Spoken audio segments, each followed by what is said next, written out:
Welcome to the Slop Temple. We pray this video helps. In this video, I will explain how to remove a Kia Soul radio. First, ensure your car is off and the parking brake is engaged. Gather your tools like plastic trim removal tools, a Phillips head screwdriver, and a small socket set.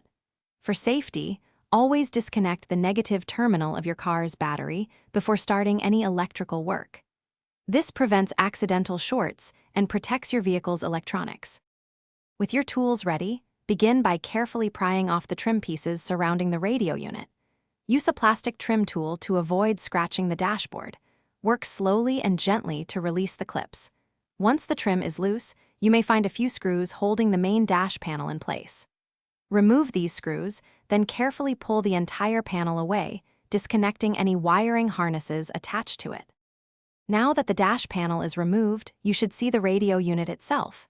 It's typically secured by 4 mounting screws, usually one at each corner. Use your screwdriver or socket wrench to remove these screws. Once the screws are out, gently pull the radio unit forward from its slot. Reach behind the unit and carefully disconnect all the electrical connectors and the antenna cable.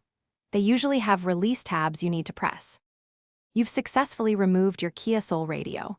Carefully store the old unit and any removed parts in a safe place if you plan to reinstall them later or sell them.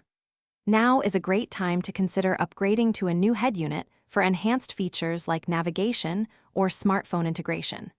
Remember to check the description below for a link to the Shark AI Ultra Robot Vacuum and other fantastic deals. Thanks for watching and drive safely. Thanks for watching. Consider subscribing if we helped you.